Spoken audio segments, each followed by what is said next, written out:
Welcome to Safe Action. This is the Wise Defender podcast where we talk about all different kinds of gun topics and firearms training. Today, I want to do something kind of fun. I have 5 different categories, and in each different category, I want to talk about what I wish I had known when I first started out in the gun space. So, the categories are what I wish I'd known about rifles, what I wish I'd known about pistols, the shooting range in general, shooting equipment and gear ownership, gear management, and training in general. So, yeah, I think this will be a kind of a fun conversation. And for people who are new to the gun space, I think this can be beneficial. Maybe give you some tips and tricks. And then for those of you who have been in it a while, let me know in the comments, what are the things that you wish you had known when you were starting out? And hopefully this could be helpful to people who are just coming in. Okay, let's start off. What do I wish I knew about rifles when I was new to guns?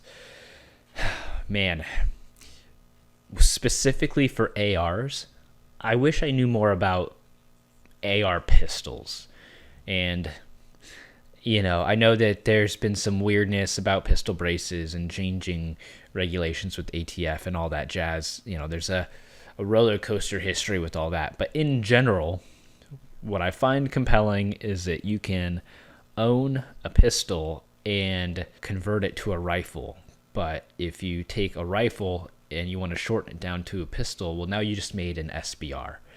And who knows if it's always going to be this way with some of the stuff that's shifting right now. But in general, I wish I had purchased more AR pistols. And then if I wanted them to be DMRs like what's behind me, then I could have always gotten a longer barreled upper or even had multiple uppers to swap out for DMR setups versus, CQB setups and really focused on the lower kind of remaining the same versus buying a rifle, completed rifle, or even a lower that's set up for rifle use, and then being kind of stuck with that and being like, oh, well, if now I want a shorter configuration, now I need to buy a whole new gun. So that's something, if you're curious about that, I'd look into that. But for me, that's something I wish I had known.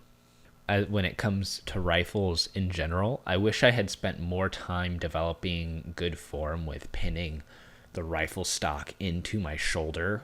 And some of this will come up in training conversation as well. But yeah, I spent a lot of time shooting guns, but not shooting them intentionally or aggressively, and just kind of holding it there, but not really pinning it into my shoulder. And so created some training scars around that. But yeah, rifles are great. I wish I had gotten on the suppressor bandwagon earlier as well.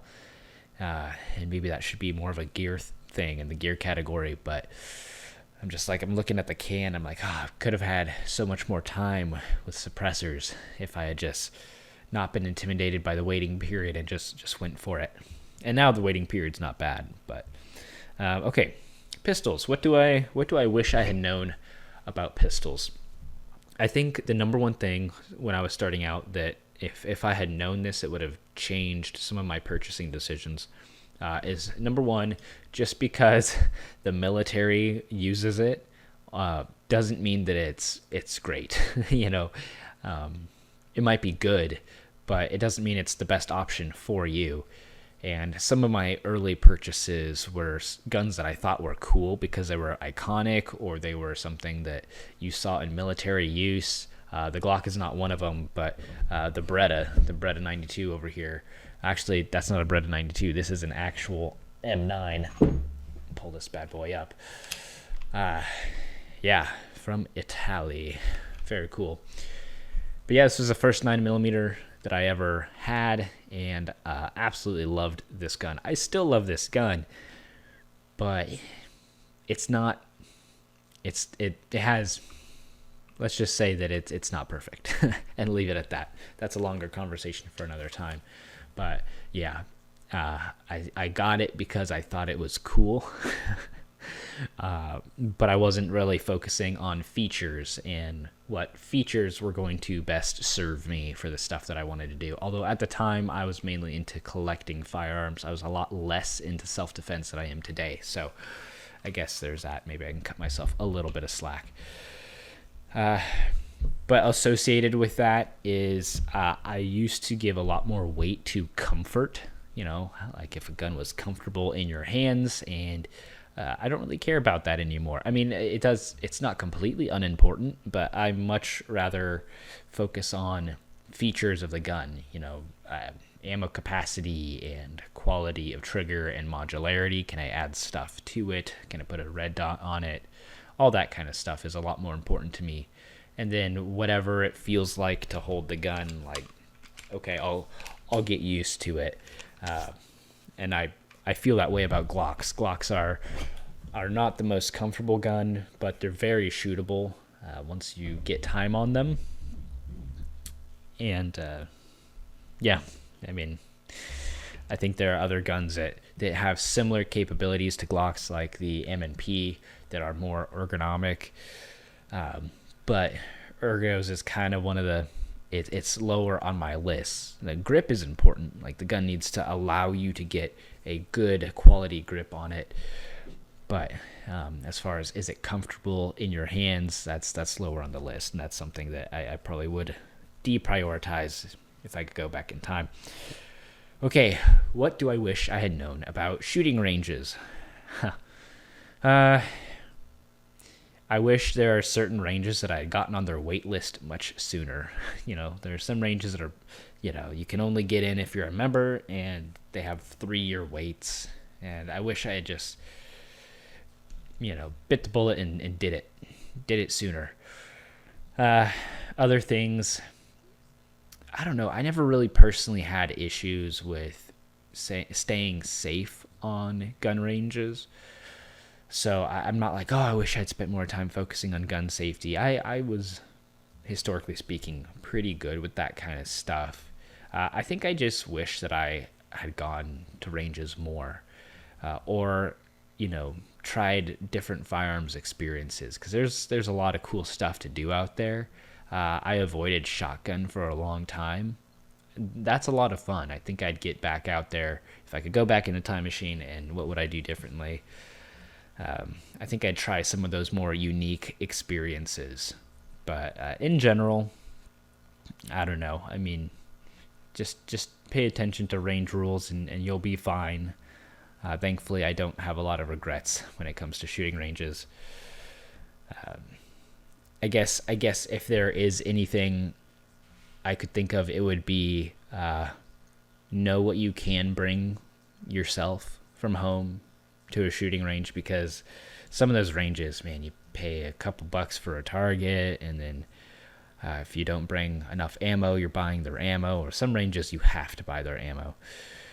And then by the time you're, it's like, I got to rent hearing protection, eye protection, and you get done with all that, and you're walking out of there having paid $100, and it's like, okay, like, yikes. So just getting smart about knowing what you can bring from like your own equipment, own targets, ammo, all that jazz, ear and eye pro, and then that'll just keep your shooting range bill down.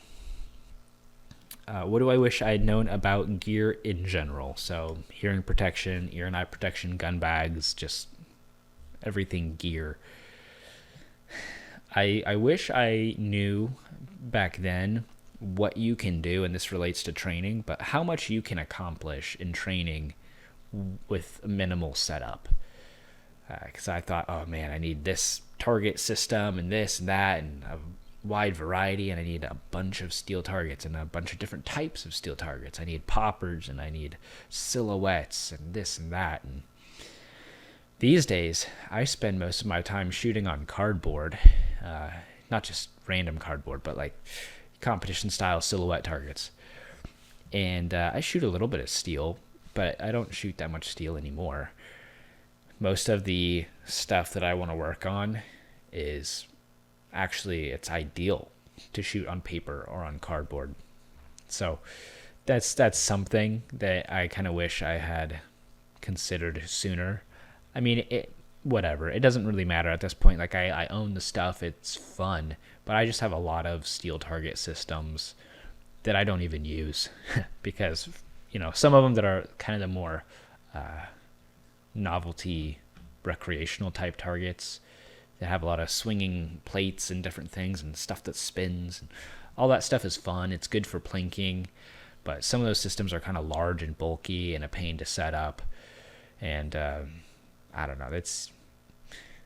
I would just focus, if I were you. I'd focus on the thing that's going to help you get better, and really spend your time and attention there, and not get so consumed with the things that are like fun playtime items that from my experience, you're going to enjoy them for a few range trips and then you're just going to leave them in the garage.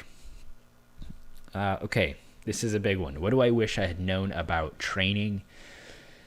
Oh, man, I wish I was a lot more intentional about my training starting out. I loved guns. I love shooting guns, but I had this idea that if I shoot guns a lot, I'll just get better by familiarity. And it's not completely untrue. Building that familiarity has helped in a lot of areas, but the thing that has skyrocketed my performance, whether it's with rifle platforms or with pistol platforms like this Glock is kind of what I spend the most time on, and I'm starting to use the M&P more.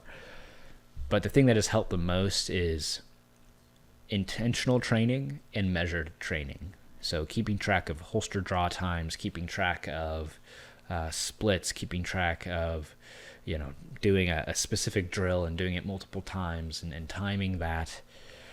Having higher standards for accuracy, tracking accuracy. So, okay, if I do doubles from 5 yards versus 10 yards versus 15 yards, what does that look like for me? How do my groups open up? And just paying attention to that kind of stuff. And even as nerdy as it sounds, logging it, I don't do that a ton, but there's some things that I do track and log so that I can remember them. But that level of intentionality has really helped. And then it just gives me something to measure my progression off of, versus just being like, I'm just going to go out and shoot and just trust that the more bullets I fire, that'll equal, better performance down the road. And again, like, there's some truth to that. The more you pull a trigger, the more you understand the nuances of how that feels, and you can kind of practice doing that better, and you can kind of play with different grips and stuff. But something I also wish I had done sooner is maybe take a in-person firearms class. I waited pretty long in my life before I did something like that, and so I consumed a lot of information online, but there wasn't someone there to watch over my shoulder and be like, actually do it like this instead. And so, it's like, you feel like you're doing it right, and then you go to a class and someone's like, hey, why do you do this? And you're like, I didn't even know I was doing that. So those are some things about training. One other thing that I would throw in there is related to training. Instead of buying a bunch of different types of gear to test out, which, sometimes you just have to do. Okay, I want to try, an optic that's magnified like a 4X. Or I want to try something that has a flip to side magnifier behind it, 1X with the magnifier. Okay, I want to try an LPVO with a red dot mounted to the side. And you try all these different platforms. And that's fine and that's great, but man, honestly, keeping it simple and spending that money and investing in just ammo to practice with and work on your fundamentals, that'll get you so much further. So that's one thing. If I could go back in time, there are a lot of unnecessary gear purchases that were maybe nice to haves, not have to haves, that I would have not purchased and instead funneled that money towards ammo. So yeah, rifles, pistols, shooting range gear, and training, those are the things that if I could go back in time, I'd slip myself a note and be like, hey, focus on these things. I wish I had known that stuff when I was starting out. Hope this helps you. I'm curious, again, for those of you who have been handling guns for a while, what are your top things? And they don't have to necessarily even be in these categories. They can be in other categories that are important to you, but leave a comment down below. Let me know, what do you wish you knew when you were starting out?